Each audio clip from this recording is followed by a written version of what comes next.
conspiracy. I'm going to send it back over to you. All right, Stevie. Yes, Greg. Can I say something? Of course. I am riveted by this. I'm just wondering, if this is hard for the lawyers to follow, Yep. how can we expect viewers to follow this? I don't know what's going on, but let me summarize it for the people at home. They could do this, or maybe they could do that. But is there a chance they might do this? Oh no, they could do this. We might hear about it soon, but we aren't sure. I get it. This has sex, it has celebrity, it has baby oil, and most important for our viewers, it has hip hop. This is what our viewers crave, a big scandal involving hip hop. Yep. Back to you, Dana. 100%. Trey Gowdy, can you comment on whether the audience cares about hip hop? Or, no, actually, about this decision by the defense to ask for the jury to not feel pressured this afternoon? Of course. It means that they're on the losing side of the split. And if you feel pressure, imagine if you're the two holdouts and it's 10-2. Of course you want there to be enough time. You want to give the two time to convince the 10. You don't want to rush. Time is actually a victory for any defense attorney. Some defense attorneys judge success based on how long they kept the jury out, even if they get a guilty verdict. So every defense attorney wants more time. I wish I were in the courtroom because you can tell, Dana, from the body language who the two are. You can see who's sitting beside one another. You can see a lot of times when you get additional instructions or they have jury questions, you'll see the jurors literally look at the holdout and start nodding their heads.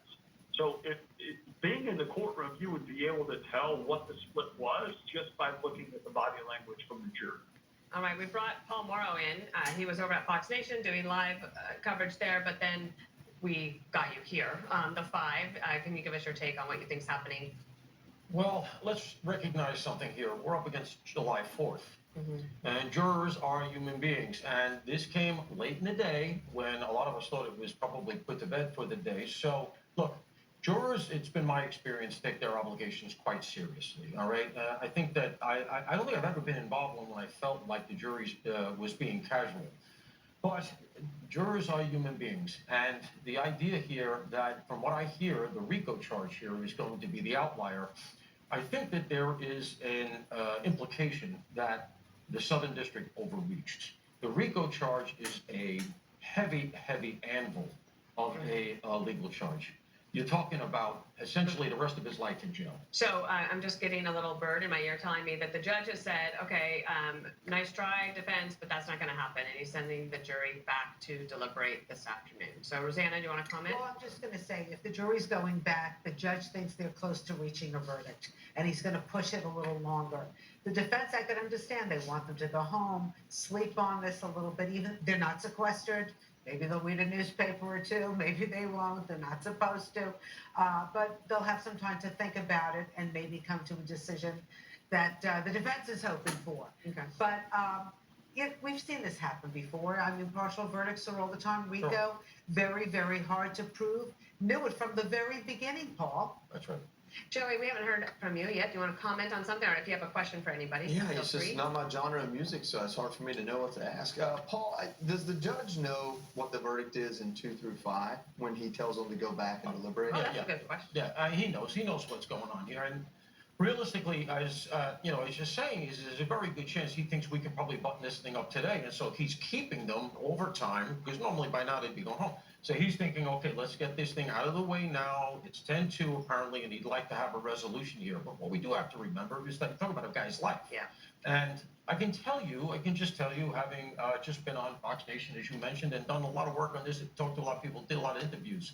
There's a feeling on the street, quote unquote, in the rap industry and even a lot of the entertainment industry, that this RICO charge was a serious overreach.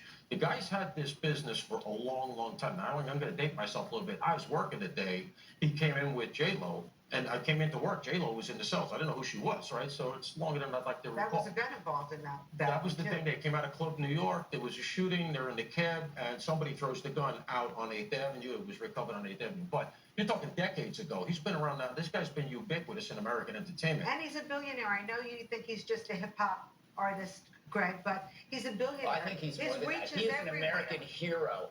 We need to devote an hour to this, Paul. question for you. As you know, you're a music aficionado. P. Diddy once remade and remixed the Police classic, I'll Be Missing You. Do you remember that? Yeah. For that alone, should he get the death penalty? That's a predicate for a RICO charge. At least go away for Actually, a long, long time. I didn't like the original either, so there's your two predicate felonies. I don't believe that. I don't believe that.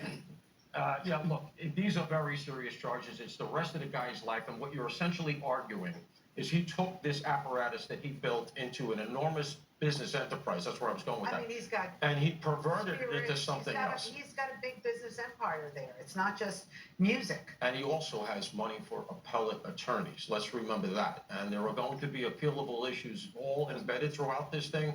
He's going to have one of the attorneys he So actually you mean has. we get to do this again? You will get to come back and do it with Greg. I have a sex trafficking question, Paul.